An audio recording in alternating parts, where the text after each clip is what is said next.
네, 정치권의 동향을 대기자의 시선으로 짚어보는 기자 대기자 시간입니다. 오늘도 성완용 한겨레신문 선임기자, 최병묵 전 TV조선 해설위원 두 분과 함께하겠습니다. 어서 오십시오. 반갑습니다. 네, 안녕하십니까. 오늘 성 기자님께서 발제해 오셨죠? 예, 오늘 국회 본회의에서 추경호, 1년 전에 원내대표였던 추경호 의원 체포동의안이 가결됐고요. 또 대장동 검찰 항소 포기, 네. 국정조사를 둘러싸고 여야 간에 지금 신경전이 지금 이 시간에도 계속되고 있는 것 같습니다. 알겠습니다. 저희 이슈로 말씀하신 그 이슈를 1, 2번, 첫 번째, 두 번째 이슈로 꼽았는데요.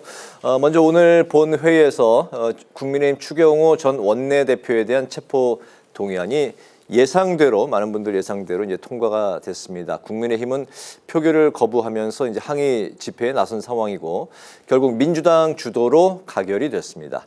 12.3 비상계엄 사태 1년을 맞는 다음 주 이제 수요일인데요. 추 전 대표 구속 여부가 이제 이 즈음에서 결정이 될 것 같습니다. 영장 발부 여부에 따라서 앞으로 여야 간의 기류도 상당히 영향을 받을 것 같은데요. 예, 최 위원님 말씀부터 들어볼까요? 저 우선 사실은 국민의힘은 해산돼야 할 정당이다라고 정청래 민주당 대표가 여러 차례 얘기를 했잖아요. 네. 그래서 이런 정치 공세가 아마 추경호 의원이 구속된다면 훨씬 더 강화될 것이고 또 그 때문에 일반 국민들도 정말 국민의힘이 해산돼야 되나? 그래서 이제 이른바 윤석열 전 대통령한테 지금 받고 있는 이 내란 혐의의 공범처럼 국민들한테 인식될 가능성이 있어서 네. 국민의힘으로서는 아주 치명적인 결과를 낳을 가능성이 저는 있다고 보고요. 예. 반면에 이제 만약에 기각이 된다면 이른바 지금 얘기하는 그 민주당의 일종의 내란 공범이라는 정치 공세로부터는 어느 정도는 네. 거리를 둘 수밖에 없는 거죠. 그래서 네. 민주당이 앞으로 국민의힘한테 뭐 내란 정당이라고 이제 여전히 그렇게 말은 하겠지만 아마 그런 공격의 명분이 좀 약화될 것이다라는 차원에서 본다면 네. 국민의힘은 추경호 의원의 구속 여부가 국민의힘이 민주당으로부터 받는 공격의 강도를 가늠하는 일종의 잣대의 역할을 할 가능성이 대단히 높다고 봐서 아마 네. 굉장히 주시할 것입니다. 네네. 구속 여부는 좀 어떻게 예상하십니까? 글쎄 저는 이제 이게 표결 방해 혐의 아닙니까? 네. 그래서 이제 표결을 방해하려는 구체적인 행위가 네. 의원총회 장소를 뭐 당사로 했다가 뭐 국회로 했다가 이렇게 바꿨다는 거 외에는 뭐 뚜렷하게 없는 것으로 보여요. 지금까지 나온 기사를 종합해 보면. 그렇다면 과연 방해 행위가 있었느냐에 대해서 저는 의문을 갖고 있고 네. 또 하나 더 결정적인 것은 방해를 해 본들 어차피 민주당 의원만으로 계엄 해제가 될 수 있었던 거 아닙니까? 그걸 이제 뭐 법률적으로도 뭐 불능미수라고 한다는데 네. 그런 점을 보면 표결을 방해했다는 그 혐의 자체의 성립이 좀 어려운 것 아니냐? 전 개인적으로 그렇게 보고 있습니다. 네. 불능미수, 표결을 방해했다는 혐의 성립이 어렵지 않느냐? 예, 기각의 이제 방점을 찍어서 말씀을 해주셨는데요. 예, 성 의원님 생각은 어떻습니까? 그래서 이제 이게 특검이거든요. 특검은 특별 검사, 특별 검찰 이런 뜻이겠죠. 그래서 사실은 평소에 검찰에서 하던 거하고 조금 다릅니다. 네. 그러니까 혐의가 좀 있는 것 같다라고 의심이 들면 구속영장 청구하는 경우가 많고요. 뭐 기소는 영장이 기각이 돼도 기소는 거의 한다고 봐야 됩니다. 그래서 네. 뭐 법원에 가서 한번 따져보자. 역대 특검이다 그랬어요. 그래서 특검이 최종적으로는 법원에서 무죄 선고가 나오는 비율이 좀 더 높은 편입니다. 네. 이게 이제 국민의힘 입장에서는 이게 구속영장이 발부되느냐 기각되느냐 뭐 이게 중요하다고 보겠지만 어차피 기각이 돼도 기소는 할 것 같아요. 그래서 구속 여부가 그렇게 뭐 전국에 뭐 엄청난 영향을 끼칠 것 같지는 않다. 이제 이런 생각이 좀 들고요. 네. 또 오늘 이제 표결을 했는데 국민의힘 의원들은 다 퇴장을 했죠. 그런데 묘하게요. 180명이 투표를 했는데 찬성이 172표, 네. 또 반대가 4표, 기권 2표, 무효 2표 이렇게 나왔어요. 근데 이런 걸 보면 180명 중에 한 8명 정도는 이거 뭐 구속까지 시킬 사안이냐라고 생각을 하는 것 같아요. 이게 예. 무기명이기 때문에 누가 이렇게 찍었는지 이제 알 수는 없는 거죠. 그래서 이런 부분 좀 봐야 되고요. 다만 이제 추경호 의원이 얘기했듯이 이게 무슨 뭐 국민의힘을 뭐 해산시키기 위한 뭐 그런 정치 공작이냐? 글쎄요, 그건 특검이 지금 뭐 민주당하고 짜고 이렇게 네. 한다 이런 의미인 것 같은데 그건 그렇지는 않아요. 이제 국민의힘에서 그렇게 정치적 공세를 할 수 있습니다만 특검은 특검의 논리에 따라 움직이는 겁니다. 그래서 아무튼 다음 주 월요일이나 화요일 정도에 영장실질 심사를 하고 네. 심사하는 날 밤에 아마 추경호 의원 영장에 대한 법원의 결정이 나올 걸로 그렇게 예상이 됩니다. 알겠습니다. 불구속 되더라도 이제 기소가 될 거기 때문에 뭐 전국에 뭐 아주 그냥 뭐 그 불구속 그 결정이 많은 영향을 미치지는 않을 것 같다. 예, 그렇습니다. 알겠습니다. 이런 상황에서 이제 국민의힘이 대장동 항소 포기 사태 국정조사에 민주당이 이제 협조할 걸 재차 촉구를 했습니다. 국민의힘은 민주당이 이제 앞서 주장했던 법사위 차원에서의 국정조사를 수용하겠다고 이제 밝혔는데 단지 이제 전제 조건을 달았습니다. 나경원 의원을 법사위 야당 간사로 선임해 달라 포함해서 몇 가지 이제 조건을 제시를 했는데요. 여야 합의가 이 사안에 대해서 좀 이루어질지 대장동 항소 포기 국정조사 과연 이게 좀 이루어질지부터 좀 말씀 들어볼까요?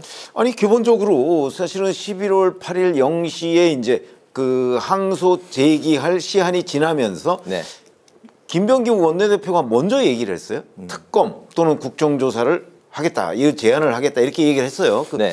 했던 이유는 이제 이 대장동 사건 자체가 조작이다, 이렇게 조작 기소다 이렇게 얘기를 네. 했기 때문에 그러면서 본인들이 먼저 하겠다고 하다가 그때는 뭐 법사위 이런 얘기가 없었습니다. 이제 뭐 국민의힘도 뭐 하겠다 나서니까 이제 법사위에서 하겠다 이러다가 이제 오늘까지 온 거거든요. 예. 그런데 오늘은 뭐 또 오후 5시까지 뭐 국민의힘에 통보하겠다 그러는데 아직까지 통보를 안 한 걸로 봐서는 제가 보건대 대장동 국정조사는 여당에서 안 하려고 하는 것 아닌가. 아마 그런 이게 이제 서로 핑퐁처럼 지금 제안, 역제안 뭐 이런 것들이 오고 갔는데 네. 결국 국민의힘이 이제 그러면 법사위 국정조사도 받겠다. 지금 이렇게 얘기를 던져놓은 상태잖아요. 네. 그런데 그에 대해서도 민주당이 좀 허를 찔린 듯한 그런 표정으로 보여요. 그래서 뭐 최종적으로는 어떤 결정을 내릴지 모르겠습니다만 네. 여하튼 현재 분위기로는 제가 보건대는 네. 아마 대장동 국정조사를 민주당이 끝내 안 하려고 하는 것 아니냐. 초반에 그 기세 좋던 그 으름장과는 달리 네. 저는 그렇게 판단하고 있습니다. 예, 먼저 대장동 국정조사를 민주당이 선제적으로 요구를 했지만 현재 분위기로는 민주당이 받아들일 가능성이 높지 않다고 이제 점점 발을 뺀다. 저는 그렇게 보고 있습니다. 네, 국정조사 자체가 이루어지는 게 쉽지 않아 보인다라는 이제 말씀을 하셨습니다. 나경원 의원의 간사 선임권 이거는 이제 역제안을 했습니다. 예, 이건 좀 어떻게 보십니까? 근데 민주당이 받아들일 가능성이 뭐 거의 없어 보이는 상황이죠. 글쎄 모르겠습니다. 뭐 정치라는 게 알 수 없으니까 우리 저 기자들 마감 시간 되어 기사 쓰듯이 오늘 밤에 어떤 결정이 나올지 알 수 없는데 아무튼 국정조사 하겠다고 그랬잖아요. 민주당이. 네. 그런데 이제 법사위에서 하자, 특위를 만들어서 하자. 법사위는 민주당이 절대 다수고요. 또 특위를 만들면 특위는 이제 여야 동수를 하기 때문에 네. 뭐 그런 의견 차이가 있었는데 국민의힘에서 법사위에서 합시다 이렇게 했으면 하는 게 맞는 겁니다. 이거 민주당이 이거 받아들여야 된다고 저는 생각하고요. 네. 만약에 이걸 안 하겠다고 하면 정청래 대표나 김병기 원내대표가 대국민 사과를 해야 되는 겁니다. 이걸 받아들인다는 거는 나경원 의원을 간사로 선임을 해야 된다고 아니 말씀하시죠. 그게 중요한 게 아니고요. 그게 전제 조건이지 않습니까? 아니 그건 전제 조건이 될 수가 없고요. 법사위에서 국정조사를 하느냐 하지 않느냐 그게 중요한 겁니다. 네네. 전제 조건이라는 건 얼마든지 타협을 할 수 있어요. 전제 조건의 내용이 뭐 나경원 의원 법사위 야당 간사로 선임해달라. 이것도 뭐 지금까지도 안 했는데 이걸 꼭 지금 해야 되는지 이것도 잘 모르겠고요. 네. 또 추미애 위원장이 법사위를 일방적으로 운영해서는 안 된다. 추미애 위원장이 내가 언제 일방적으로 운영했습니까? 이렇게 하면 그만이고요. 예. 또 뭐 증인 채택을 여야 합의로 해달라 이런 것이 있는데 이런 건 이제 얼마든지 절충이 가능합니다. 전제 조건이 중요한 게 아니에요. 법사위에서 국정조사를 하느냐 하지 않느냐 이게 중요한 거고요. 만약에 민주당이 어떤 이유든 여기서 뭐 핑계를 뭐라고 내든 관계없이 법사위 국정조사를 안 하겠다 이렇게 선언하는 순간 네. 이 국민들한테 거짓말을 하게 된 겁니다. 그래서 그 부분은 민주당에서 책임을 져야 될 거로 생각합니다. 네. 나경원 의원 야당 간사 선임 문제가 결국 이제 법사위 차원의 국정조사 이거하고 뭐 맞물려 있는 거 아닙니까? 그게 무슨 관계가 있는지 관계가 없는 전 이해할 수가 없어요. 그걸 또 뭐 국민의힘에서 굳이 뭐 그렇게 고집하는 것 같지도 않고요. 네. 그 전제 조건은 뭐 우리가 법사위 국정조사를 받아들일 테니까 국민의힘 입장에서 이런 정도는 그러면 민주당에서 좀 해달라라고 요청한 거에 불과합니다. 이거를 뭐 국민의힘에서 이걸 끝까지 관철을 하려고 할 것 같지도 않아요. 그래서 알겠습니다. 중요한 것은 법사위 국정조사를 하느냐 하지 않느냐 네. 이것이다. 이 포인트를 이 초점을 놓치면 안 될 거라고 생각을 합니다. 그러니까 민주당이 예를 들어서 법사위에서 하는데 나경원 의원 간사 선임 그건 안 된다. 그랬을 경우에 국민의힘이 그러면 법사위 국정조사도 안 할 겁니다. 이렇게 얘기하지 않는다는 거죠. 그렇게 많이 보는 거 아닙니까? 아닙니다. 아니, 그렇지 않을 그렇지 거다. 않고 네. 법사위에서 한다고 하면요. 제가 보건대는 아마 국민의힘은 나경원 의원 간사로 선임하느냐 선임하지 않느냐는 거는 네. 그 다음의 문제. 얼마든지 양보할 수 있는 사안이라고 생각합니다. 네. 일단 그 법사위에서 일단 국정조사를 진행을 하자 이게 이제 국민의힘의 본뜻이라는 말씀이죠? 저는 그렇게 생각합니다. 알겠습니다. 추이를 좀 지켜보도록 하고요. 최근에 이재명 대통령이 각국 이제 순방을 마치고 귀국을 했는데 최근 법정에서 일어난 법관 모욕 사건과 검찰의 집단 퇴정 사태에 대해서 엄정한 감찰과 수사를 지시했습니다. 여기 이제 국민의힘은 명백한 권한 남용이고 외압이라고 이제 반발을 했고 민주당은 집단 퇴정한 검사들을 비판을 했습니다. 이재명 대통령의 이 사안에 대한 엄정한 감찰, 수사 지시, 적정했을까요? 대통령이 뭐 국정의 모든 사안에 대해서 뭐 얘기할 수 있는 권한은 있죠. 근데 이제 이게 적절하냐? 저는 부적절하다고 봅니다. 부적절. 네, 너무 뭐 이렇게 자세한 것까지 왜 대통령이 꼭 얘기를 해야 되는지. 이건 뭐 법무부 장관이 뭐 이렇게 얘기를 해야 될 사안 아닌가 싶어요. 이게 사실은 윤석열 대통령 때도 이제 그런 현상이 있었어요. 내가 검사를 평생 해봤기 때문에 잘 아는데 하면서 네. 아주 구체적인 현안까지 이제 개입을 했다가 그게 문제가 된 거 아니겠습니까? 근데 이재명 대통령도 지난번에 그 백혜령 경정 파견 문제도 네. 대통령이 얘기하는 걸 듣고 아니 저 얘기를 대통령이 왜 하지? 좀 깜짝 놀랐는데 이번에도 그래요. 아니 뭐 변호사들 중에 이상한 사람이 있는 겁니다. 그 사람들이 이제 사법부를 모욕하고 그랬으니까 이제 법원행정처나 서울중앙지법에서 지금 그냥 안 두겠다. 이건 반드시 징계해야 된다. 네. 또 고발도 해서 수사를 하고 있는 건데 그 사안을 왜 대통령이 또 굳이 얘기를 하는지 변호사가 아니잖아요. 대통령이지. 또 거기다가 이화영 전 부지사 경기지사 할 때 부지사 했던 분인데 그 재판에 검사들이 뭐 집단 퇴정을 했다. 뭐 물론 검사들이 잘못했다고 비판을 할 수 있겠습니다만 네. 그런 감찰 지시를 대통령이 왜 하는 건지 제가 가진 상식으로서는 도저히 납득하기가 어렵습니다. 대통령이 이렇게 하는 건 좀 곤란하다고 생각합니다. 이거는 이제 대통령의 꼼꼼한 업무 지시와는 좀 별개라고 보시는 거죠. 그러니까 이게요, 이제 뭐 좋게 얘기하면 깨알리듯이 뭐 만기칠람 대통령은 아주 세부적인 것도 다 해야 된다 이렇게 네.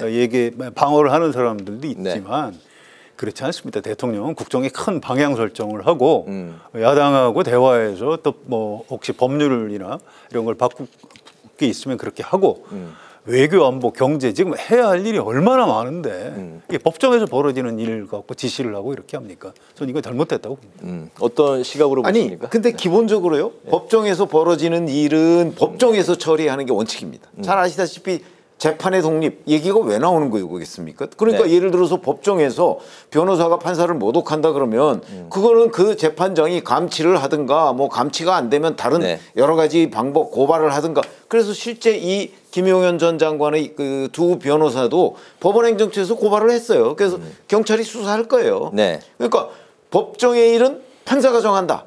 그거는 제가 보기에는 재판 독립과 관련해서 꼭 지켜야 할 원칙이라고 생각을 합니다. 네. 뿐만 아니고요. 이화영 전 부지사의 이런 문제. 예를 들어서 검사가 집단 퇴정하는 일 많습니다. 아니면 또 피고인은 아니지만 뭐 변호사들이 그런 경우도 꽤 있습니다. 예.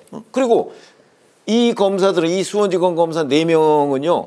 그날 기피 신청을 했습니다. 재판부 기피. 네. 재판부 기피 신청하면 더 그 자리에 있을 이유도 없어요. 그러니까 재판부 기피 신청하고 나간 거거든요. 네.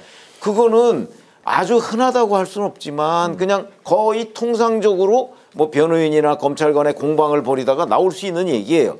예를 들어서 그게 뭐 법정 질서를 뭐 문란하게 했다 그러면 그거는 판사가 결정할 일이에요. 네네. 그런데 대통령이 검사가 기피 신청하고 집단 퇴정했다고 그 검사에 대해서 감찰을 해라 하는 거는 그 검사의 행동을 나무라는 거잖아요.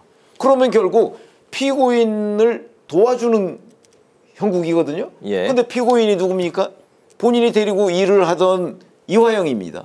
그러면 결국 지금 이재명 대통령도 대북 송금 문제와 관련해서 기소가 돼 있죠. 재판은 중단돼 있지만 그러면 결국 본인과 같이 일했고 지금 동일한 사안으로 재판받는 그 피고인을 위해서 대통령이 총대를 맸다. 결국 그런 얘기가 되는 거거든요. 예. 저는 그래서 뭐 지적할 수 있다라고 얘기하지만 이게 여하튼 이거는 대통령의 권한 남용이고 재판 관여다 이렇게 생각을 합니다. 예, 알겠습니다. 두 분의 시각이 조금 비슷한 것 같으면서도 또 확연히 다른 이 사안에 대한 뭐 말씀을 또 들어봤습니다.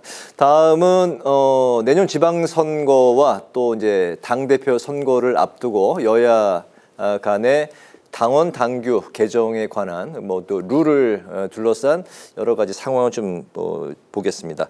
오늘 민주당이 대의원 권리당원 1인 1표제 보완책을 마련하기 위해서 대의원 역할 재정립 TF의 첫 번째 회의를 열었습니다. 그동안 이제 당원 당규 개정을 두고 여러 가지 이제 여론이 좀 안 좋은 그런 여론도 있었는데 바로 이건 이제 다독이려는 의지가 반영된 걸로 보입니다. 민주당은 12월 1일에 1인 1표 공개 토론회를 열겠다고도 이제 밝혔는데요. 이런 이제 보완책이 1인 1표제 앞으로 좀 어떤 흐름으로 갈까요? 일단 당원 당규 개정 권한은 중앙위원회 가지고 있는데 일단 일주일 연기를 했습니다. 네. 잘한 거죠. 당내에서 이건 뭐 문제가 있는 것 아니냐, 절차가 잘못된 것 아니냐. 그럼 회의 일정을 미뤄서 그럼 어떤 그 보완 방안이 있는지 검토하는 게 맞습니다. 그래서 예. 오늘 회의도 잘 됐고요. 토론회도 하는 게 맞습니다. 이 사안은 이게 당 지도부 경선에서 선출을 어떻게 할 것이냐.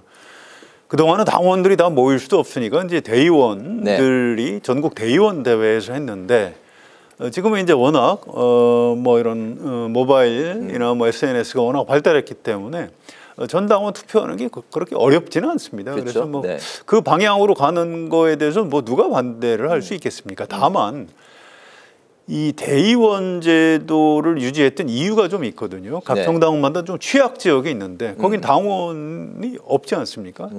각 정당의 취약 지역에 대한 배려를 어떻게 할 것이냐.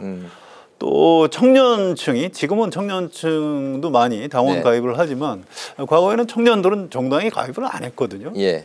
근데 이제 정당이라는 게 그렇게 또 세대를 아울러야 되기 때문에 대의원들 중에 이제 청년들한테 할당을 해주고 이제 이런 순기능이 좀 있었던 겁니다. 예. 어쨌든 1인 1표 전당원 체제로 당 지도부를 뽑는다. 그건 맞는데 그러면 과거에 대의원제에서 가지고 있던 장점 그런 부분을 이제 어떻게 할 것이냐 이런 부분이 보완이 좀 필요한 것 같고요. 네. 저는 대의원 제도를 완전히 없앨 수는 없을 것 같습니다. 또 이게 또 다른 당의 정책 결정이라든가 또 공직 선거 후보 선출 예를 들어서 대선 후보 선출 이건 당 지도부 선출하고 또 좀 다른 논리가 필요하거든요. 네. 그래서 그런 부분에 대한 고민을 민주당이 좀 해나가면서 할 것 같은데 아무튼 이 문제는 사실 당내 문제예요. 그렇게 크게 정치 현안으로 다룰 만한 문제는 아닌 것 같습니다. 이건 이제 지방선거를 위한 게 아니라 내년 8월에 있을 민주당 당권, 대표 당 지도부 선거의 선출 규칙입니다. 투표 당원 룰을 위한 이제 개정 아닌 건데요. 좀 아니 그렇기 때문에 사실은 굉장히 중요하다는 거죠. 제가 보기엔 예를 들어서 친명들 입장에서 본다면 내년 8월에 정청래 대표가 만약에 당대표에 재선이 된다면 사실은 그 정청래 대표가 2028년 총선에 공천을 할 거 아니겠어요. 2년이니까 임기가. 자 그렇게 되면 결국은 이 당이 이제 그 이른바 흔히 언론에서 표현하는 대로 뭐 이재명 당에서 정청래 당이 되는 거 아니냐 이런 우려들을 신명들은 가지고 있을 거라고요. 그렇기 때문에 이번에 이제 그런 우려를 노골적으로 표현할 수는 없으니까 이제 두 가지를 지적한 거거든요. 예. 절차상 문제가 있다는 거하고 그다음에 왜 하필이면 이런 거를 이재명 대통령이 왜 유중해 하느냐. 근데 이제 대통령이 귀국했으니까 왜 유중해 한다는 주장은 이제 할 수가 없어요. 그럼 이제 절차 문제죠. 그러면 이제 이 절차 문제를 보완하기 위해서 저는 정청래 대표가 지금 공청회 뭐 이런 걸 과정을 거친다고 봐요. 네. 그렇게 되면 이제 절차 문제에 대해서도 어느 정도는 보완을 한 셈이 되잖아요. 그렇게 되면 오히려 정청래 대표가 얘기하는 1인 1표제 이 밀어붙이기를 반대할 명분이 오히려 좀 약화되는 것 아닌가요? 그런 점에서 본다면 아마 정청래 대표가 물론 이게 1인 1표제가 뭐 본인의 그 대표 경선 당시의 공약이기도 했지만 네. 어쨌든 이 권리당원의 영향력을 확대하는데 첫 번째로 공을 세운 사람 그러면 바로 정청래 대표가 연상될 정도로 권리당원의 그 지지는 이번 기회를 통해서 꽤 많이 늘린 것 아닌가 하는 관점에서 본다면 네. 일종의 뭐 아직 좀 섣부르긴 합니다만은 정청래 대표의 그 정치적 승리 먼저 그렇게 평가하고 싶습니다. 알겠습니다. 근데 이 부분은요. 예. 이를테면 문제 제기하는 사람들이 다 친명은 아니고요. 좀 정확히 얘기하면 정청래 대표를 싫어하는 당원들하고 싫어하는 의원들 전체적으로 보면 좀 이렇게 소수 세력이라고 그래요. 그래서 예를 들어서 1인 1표제 자체를 반대하는 의원은 거의 없는 것 같습니다. 그래서 생각보다 그렇게 파장이 클 것 같지는 않고요. 이게 정청래 대표가 내년에 연임을 할 수 있을까요? 이렇게 한다고? 이게 잘 안 맞는 게요. 6월 3일에 지방선거가 있고 8월에 전당대회가 있습니다. 네네. 정청래 대표가 다음 대표를 연임할 수 있느냐 여부는 6월 3일 지방선거 결과에 달린 겁니다. 거기서 패배하면 바로 그 다음날 대표가 책임지고 사퇴해야 돼요. 승리하면 그 사람이 다시 8월 전당대회 나오는 거 불가능하고요. 네. 승리하면 전국 재선 선거를 가능성이, 이겼으니까 네. 재선할 수 있는 거죠. 네. 그건 무슨 이 권리당원들한테 한 표를 주기 때문에 그렇게 하면 뭐 정청래 대표가 조금 유리해지겠습니다만 그 별로 그렇게 중요한 변수가 아닙니다. 그래서 이걸 네네. 예를 들어서 뭐 극단적으로 지방선거에서 혹시 패배해도 정청래 대표가 연임을 하기 위한 포석이다 이렇게 주장하는 거는 그 전혀 맥락이 안 맞는 얘기라는 거를 좀 지적을 꼭 하고 싶습니다. 정청래 대표의 내년 8월 당대표 선거 연임 여부는 2달 전에 열리는 지방선거가 그 명운을 갈릴 것이다. 근데 지금 이제 그런 얘기를 하는 사람들의 대부분은요. 내년 지방선거에서 아마 민주당이 적어도 대표가 물러날 정도의 패배는 하지 않을 거라는 걸 전제로 얘기하는 거예요. 예, 알겠습니다. 그렇잖아요. 알겠습니다. 마지막은 이제 국민의힘 마찬가지 상황, 당내 경선 룰 상황을 좀 살펴볼 텐데요. 지방선거 경선에서 당원 투표 반영 비율을 기존의 50%에서 70%로 올리는 룰 개정을 놓고 역시 이제 내부 반발이 이어지고 있습니다. 오늘 국민의힘 서울시 당협위원장들이 신중한 검토를 요구했고 오세훈 서울시장도 반대 입장을 명확하게 이제 밝혔습니다. 점점 그 민주당과 국민의힘이 어떤 당규 개정 이런 게 좀 강성 지지층에 조금 더 가는 거 아니냐, 정치 양극화 현상을 부추기는 거 아니냐 이런 비판도 나오고 있는데요. 국민의힘의 경선 룰 갈등 좀 어떻게 봐야 될까요? 그러니까 이건 민주당하고 비슷해 보이지만 좀 다릅니다. 이건 내년 지방선거 공천할 때 어떻게 하느냐 이런 네. 문제예요. 근데 현실적으로 오세훈 시장도 이거 잘못된 거다. 또 수도권 당협위원장들도 반대하고 있고요. 어제 서초갑의 조은희 의원이 네. 뭐 페이스북에다 글을 자세히 올렸는데 작년 총선 직전에 경선할 때 서울 수도권이나 뭐 충청, 그러니까 국민의힘 입장에서는 좀 어려운 지역, 거기는 민심 비율을 80%까지 올렸다는 겁니다. 예. 근데 그때 작년 총선 때는 양당 지지도가 비슷했다고 그래요. 비슷했다. 지금은 국민의힘 지지도가 민주당 지지도의 거의 절반 수준입니다. 그런데 민심을 확 줄이고 당심을 더 많이 반영하겠다. 이게 지금 뭐 하는 거냐? 이제 이게 조은희 의원의 문제제기입니다. 예. 굉장히 합리적인 지적이고요. 그래서 이게 단순히 이게 뭐 당내 반발이 아니고 전 이거 지도부가 관철시키기 좀 어렵다고 생각을 합니다. 이거 네. 좀 그렇게 길게 벌일 논쟁은 아닌 것 같고 이게 만약에 이대로 지도부가 밀어붙인다 그러면 내년 지방선거에서 국민의힘이 굉장히 좀 어려워질 가능성이 좀 있습니다. 민주당이 고마워하겠죠. 그래서 그렇게 되지는 않을 것이다. 저는 그렇게 전망을 합니다. 그렇게 이제 수도권 의원들 중심으로는 이제 반발이 표면적으로 나오고 있는데 영남권 의원들은 상대적으로 좀 이제 조용한 상황인 뭐 거죠. 영남권이야 뭐 민심이나 당심이나 거의 비슷하다 이렇게 생각하는 의원들이 많을 거고요. 네. 수도권에서는 민심과 당심이 다른 경우가 꽤 많이 있죠. 예. 그렇기 때문에 지금 말씀하신 대로 이 민심과 당심을 몇 대 몇으로 하느냐는 거 자기네들의 선택의 문제인데 자 국민의힘이 그러면 민심의 지지를 지금 받고 있느냐 도대체. 네. 민심의 지지를 받고 있지 못한데 그런데 민심의 반영 비율을 줄이겠다. 그러면 결국 자기들은 어디 저기 갈라파고스에 가서 정치하겠다 이런 얘기하고 크게 다르지 않아요. 그래서 네. 과거에도 민심을 줄이면 갈라파고스 정당 이런 지적을 받게 돼 있습니다. 지금 딱 그 상황이거든요. 네. 그렇기 때문에 말이 안 되는 방향으로 지금 가고 있는 거예요. 근데 장동혁 대표가 지금 70% 얘기를 했잖아요. 끝까지 관찰할 수 있을지 한번 두고 보시죠. 알겠습니다. 오늘의 한 줄 논평을 들으면서 마무리하겠습니다. 최 의원님부터 듣죠. 제가 이재명 대통령이 아까 그 얘기한 부분을 그 말씀을 드리려고 합니다. 우선 이화영 전 부지사 관련해서 그 검사들이 뭐 기피 신청 내고 퇴정한 부분에 대한 감찰 이게 저는 재판 관여다 이렇게 보기 때문에 네. 오늘 한 줄 논평은 행정부 수반의 재판 관여는 월권이다로 하겠습니다. 네. 성 의원님. 네, 민주당이나 국민의힘이 다 이제 당원들을 좀 우대하겠다 뭐 이런 흐름이 있는 건 사실입니다. 네. 그런데 뭐 심지어 이 선거에서 중도층은 없다. 우리 편을 많이 투표장에 데리고 나가는 쪽이 이기는 거다. 이제 이런 얘기들을 해요. 네.